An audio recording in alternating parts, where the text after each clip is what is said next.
नमस्कार, स्वागत है आपका न्यूज इंडिया A9 में। आइए नजर डालते हैं आज की प्रमुख खबरों पर।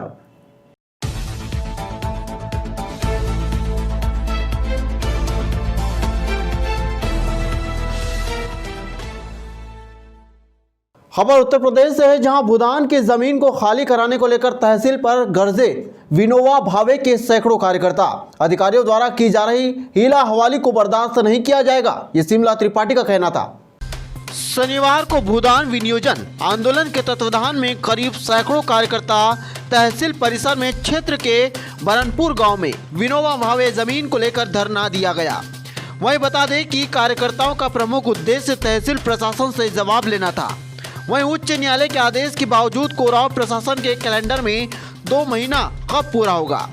बता दें कि 5 साल 3 महीना 21 दिन पहले उच्च न्यायालय इलाहाबाद द्वारा बरनपुर गांव में वरुण प्रोग्राम में भूदान की जमीनों को कुर्क करते हुए स्थानीय थाना अध्यक्ष व कोराव प्रशासन को यह आदेशित किया गया था कि 2 माह के अंदर भूमिहीन किसानों को भूदान की जमीनों पर मालिकाना हक देने का कार्य सुनिश्चित करे।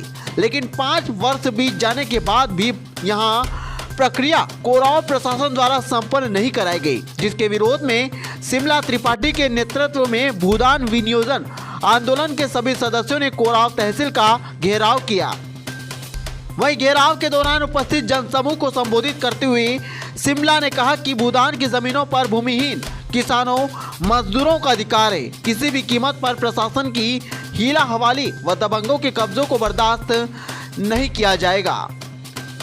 News India A9 Koraon Prayagraj से सत्यम तिवारी की रिपोर्ट।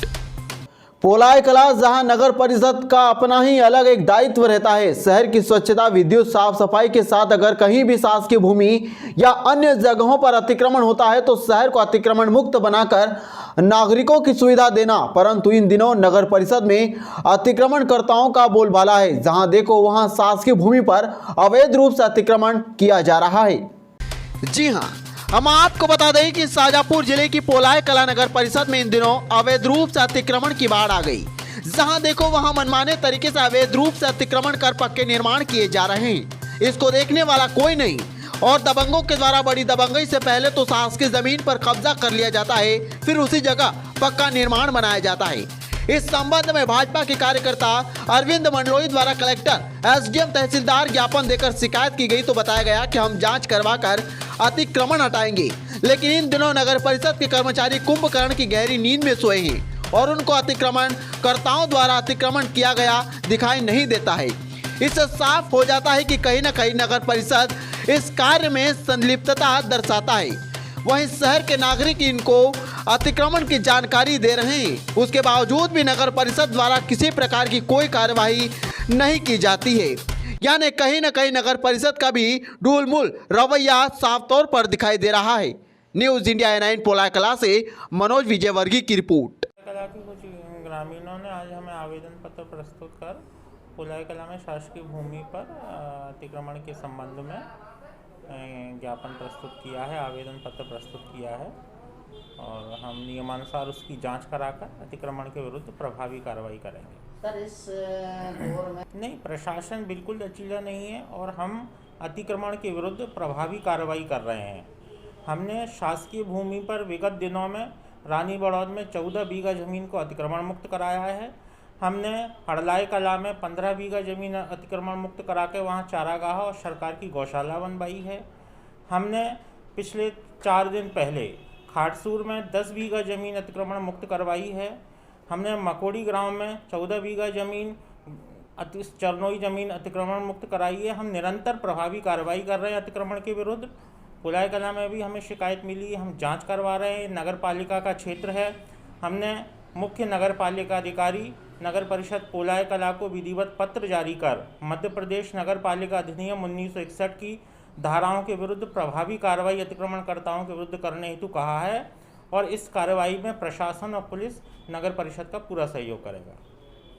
भाई, हमने नगर परिषद पोलाई कला में जो अवैध निर्माण अतिक्रमण हो रहे हैं, इसके संज्ञान में हमने तहसीलदार साहब को, SDM साहब को, कलेक्टर साहब को कई बार मौखिक बता चुके हैं, पर इस बात पे कोई आज तक ध्यान दिया नहीं उन्होंने मौखिक पर।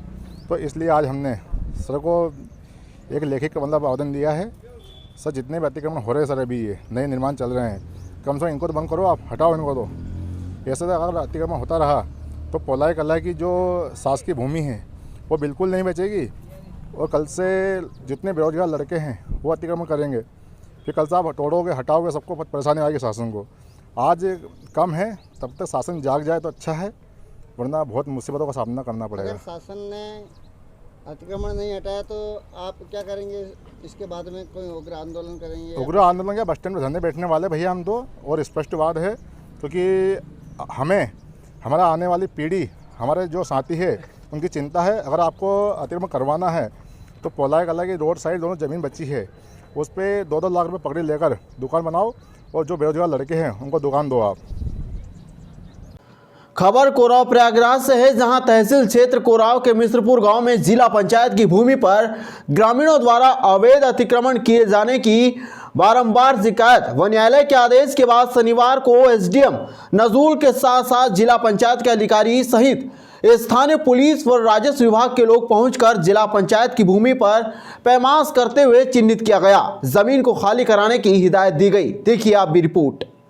आपको बता दें कि मिश्रपुर स्थित मजरा दनापुर के राज्य संख्या 136 जो कि जिला पंचायत के नाम दर्ज है, किंतु उक्त सरकारी भूमि पर रामजग पुत्र शिव प्रसाद, बेनी माधव पुत्र रामजग सहित 15 लोगों द्वारा अवैध अतिक्रमण करते हुए मकान बना लिया गया, जिसकी शिकायत स्थानीय निवासी द्वारा किए जाने पर शनिवार को पुलिस प्रशासन के तमाम लोग मौजूद होकर सीमांकन किया गया व लाल निशान लगाकर खाली किए जाने हेतु सख्त लहजे में हिदायत दी गई। इस दौरान पुलिस प्रशासन के अलावा स्थानीय भारी संख्या में लोगों की भीड़ मौजूद रही, जो एक स्वर में सरकारी भूमि को खाली कराए जाने की आवाज बुलंद करते रहे। कोराव प्रयागराज से सत्यम तिवारी की रिपोर्ट। वहीं नैनी प्रयागराज में एक बार फिर अपराधियों के हौसले बुलंद होते हुए दिखाई दिए, जहां पुलिस और बदमाशों के बीच जमकर गोलियां चली। प्रयागराज जनपद में नैनी थाना अंतर्गत डीपीएस स्कूल के पास पुलिस वाहन चेकिंग कर रही थी, तभी बदमाशों ने पुलिस पर ताबड़तोड़ गोलियां चलाना शुरू कर दिया। जवाबी कार्रवाई में पुलिस के द्वारा भी गोलियां चलाई गई। इसी मुठभेड़ में एक बदमाश के पैर में गोली लगी, जिससे वह घायल हो गया। बदमाश का नाम अभिनव शर्मा बताया जा रहा है। उसके पास से 315 बोर का तमंचा एवं कारतूस के साथ गिरफ्तार किया गया। इसके साथ ही घायल बदमाश को जिला अस्पताल में भर्ती कराया गया। न्यूज इंडिया 9 कोराव प्रयागराज से बबूल पाल की रिपोर्ट। इसको चोट लगी है। आज यहाँ पर देवरख तिराहे के पास में व्हीकल चेकिंग के दौरान एक अपराधी मिला है हमें। बेसिकली हम लोग अपराधियों की धरपकड़ और ख़ास तौर से जो इस मध्य में चेन स्नैचिंग की घटनाएं चल रही थी उसको रोकने के लिए प्रयासरत थे। अलग अलग जगहों पर चेकिंग चल रही है इसी के क्रम में, और यहाँ पर आउटस्कर्ट्स पर आप जानते हैं कि जहाँ पर संभावनाएं रहती हैं, यहाँ पर हमारी रेगुलर चेकिंग होती है। इस जगह पर हमारी टीम को देख करके ये जो अपराधी हैं ये भागे हैं। टीम को देख करके भागने के बाद ये गए हैं लेफ़्ट साइड में, अंदर लिए हैं। अंदर इनको रास्ता नहीं मिला है, फिर वापस आए हैं। उत्तर प्रदेश प्रयागराज में दबंगों के डर से एक परिवार को पलायन होना पड़ रहा है। हरदोई जिले के रहने वाले एक परिवार के लोगों ने आरोप लगाया कि दबंग परेशान करते हैं, इसलिए हमें गांव छोड़ने पर मजबूर होना पड़ रहा है। दरअसल यह पूरा मामला उत्तर प्रदेश के हरदोई का है, जहां शासन और प्रशासन व न्यायालय से अपने फरियाद करते करते थक जाने के कारण एक परिवार को मजबूर होकर पलायन होना पड़ रहा है। अपनी समस्या प्रशासन तक पहुंचाने के लिए पूरा परिवार पानी की टंकी पर चढ़ गया, शायद तभी प्रशासन तक उनकी बात पहुंच पाए। वहीं पूरे परिवार का कहना था कि जब तक पूरे परिवार को न्याय नहीं दिया जाएगा, जब तक हम प्रशासन से गुहार लगाते रहेंगे। हालांकि पूरे मामले को लेकर पुलिस प्रशासन तुरंत हरकत में आया और पीड़ित परिवार को समझाकर नीचे उतारा गया।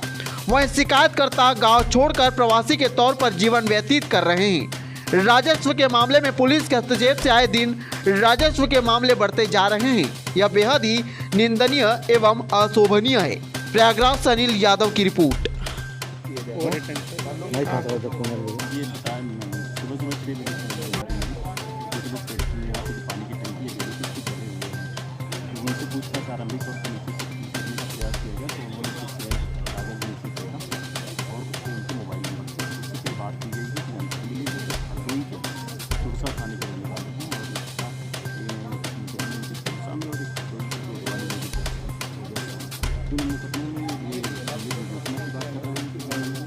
दूसरा इनकी जो जमीन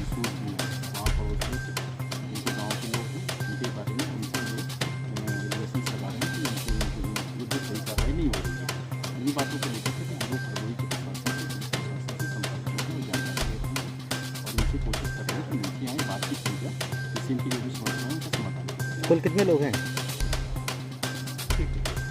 योगी सरकार ने भूमाफियाओं पर अपना शिकंजा कसना शुरू कर दिया है। वहीं भूमाफियाओं पर योगी सरकार की कार्रवाई से माफियाओं में हड़कंप मचा हुआ है। भूमाफियाओं के अवैध आलीशान बंगले को जमींदोज किया जा रहा है। सरकारी संपत्तियों को सुरक्षित करने में सरकार लगी है। जनपद प्रयागराज के चर्चित भूमाफिया आतिक अहमद, विजय मिश्रा व पप्पू गंजिया के अवैध आलीशान बंगले को ध्वस्त किया गया। वहीं शनिवार को नैनी स्थित आरेल गांव सभा के भूमाफिया प्रदीप महारा के घर पर बुलडोजर चलाया गया और ध्वस्तीकरण की कार्रवाई शुरू की गई। वहीं आपको बता दें कि बीते गुरुवार को आला अधिकारियों द्वारा 56 अतिरिक्त भूमाफियाओं की सूची जारी की गई, जिसमें अरेल नैनी के प्रदीप महारा का भी नाम शामिल था। शनिवार को भारी पुलिस बल की मौजूदगी में प्रदीप महारा के घर पर बुलडोजर चलाकर ध्वस्तीकरण की कार्रवाई की गई। महारा के आलीशान बंगले का आकलन लोगों द्वारा करोड़ों में किया जा रहा था। फिलहाल देखने वाली बात होगी कि अब अतिरिक्त 56 भूमाफियाओं की जारी सूची तहत भूमाफियाओं के बंगले को बुलडोजर अपना निशाना बनाएगा। वहीं भूमाफियाओं के खिलाफ ध्वस्तीकरण की कार्रवाई को लेकर अन्य में दहशत का माहौल भी देखा जा रहा है। कोराव प्रयागराज से सत्यम तिवारी की रिपोर्ट। क्या आधार है इस कार्रवाई होने का? ये कुख्यात अपराधी mafia history sheeter Pradeep Mehra तथा जीतू मेहरा का अवैध निर्माण है। इसका प्लॉट एरिया लगभग 1,500 वर्ग गज है। इनके द्वारा 2 फ्लोर का अवैध निर्माण कराया गया था। प्रयागराज विकास प्राधिकरण से मानचित्र नहीं स्वीकृत था।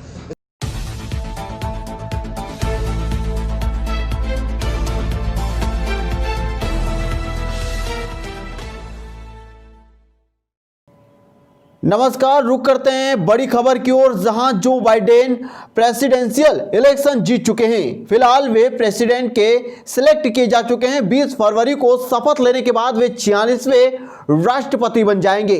चुनाव में जीतने के बाद शनिवार रात भारतीय समय के मुताबिक रविवार सुबह उन लोगों को संबोधित किया, जिसमें उन्होंने आपसी कड़वाहट खत्म करने, देश को एकजुट और सबका राष्ट्रपति जैसी बातों पर बल दिया गया।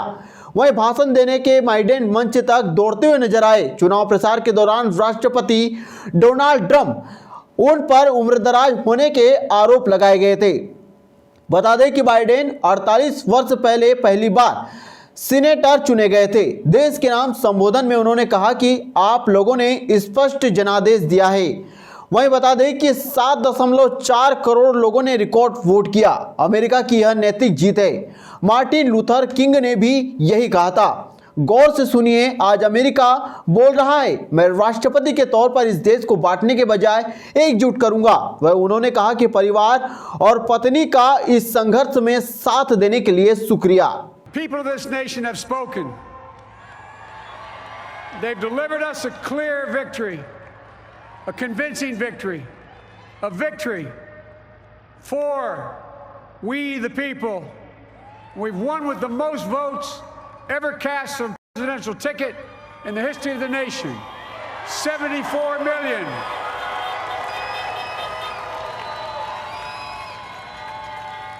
What I must admit has surprised me.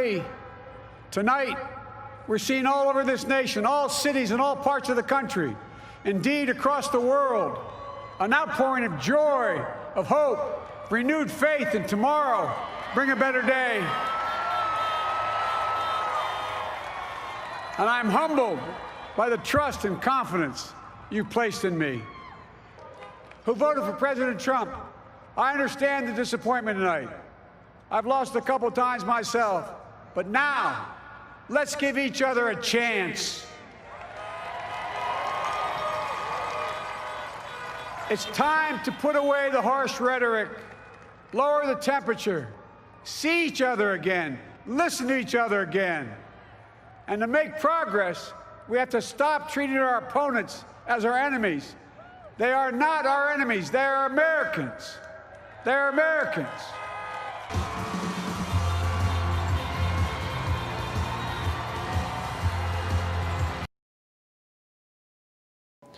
आपको बता दें कि ट्रंप और उनके समर्थकों से बाइडेन ने कहा कि मैं जानता हूं कि जिन लोगों ने ट्रंप को वोट दिया है वे आज निराश होंगे। मैं भी कई बार हारा हूं। यही लोकतंत्र की खूबसूरती है, इसमें सबको मौका मिलता है। चलिए नफरत खत्म कीजिए, वहीं एक दूसरे की बात सुनिए और आगे बढ़िए। वहीं विरोधियों को दुश्मन समझना बंद कर दीजिए क्योंकि हम सब अमेरिकी हैं। वहीं उन्होंने कहा कि बाइबल हमें सिखाती है कि हर चीज का एक वक्त होता है। अब जख्मों का भरने का वक्त है। सबसे पहले कोविड-19 को कंट्रोल करना होगा, फिर इकोनॉमी और देश को रास्ते पर लाना होगा। वहीं आपको बता दें कि बाइडेन जब 27 वर्ष के थे तो उन्होंने अपने होने वाली सास से कहा था कि एक दिन मैं राष्ट्रपति बनूंगा। बाइडेन ने पहली शादी 1966 में की थी। वे 24 वर्ष के थे। मैं बता दें कि लड़की की मां ने जब पूछा कि काम क्या करते हो तो बाइडेन ने जवाब दिया कि एक दिन अमेरिका का राष्ट्रपति बनूंगा। बाइडेन 32 साल में तीसरे प्रयास में राष्ट्रपति चुने जाते हैं। कमला हैरिस लिंगभेद नस्लभेद की चुनौतियों का मुकाबला करने के बाद यहां तक पहुंची है। वही सैन फ्रांसिस्को जिले की अटॉर्नी कैलिफोर्निया की पहली अश्वेत अटॉर्नी जनरल रही है। कमला डेमोक्रेटिक पार्टी के अंदर बाइडेन की कड़ी प्रतिद्वंदी रही है, हालांकि अब उनकी सहयोगी है।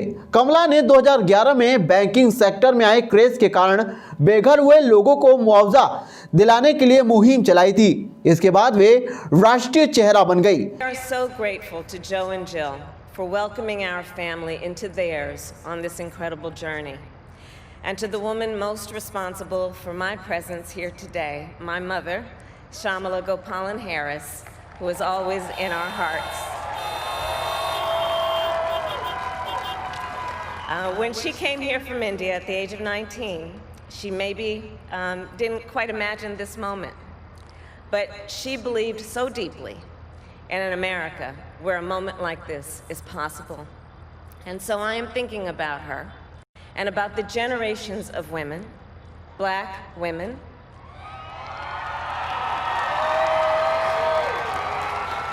Asian, white, Latina, Native American women who throughout our nation's history have paved the way for this moment tonight. फिलहाल बड़ी खबर में इतना ही और बड़ी खबर के साथ फिर हाजिर होंगे।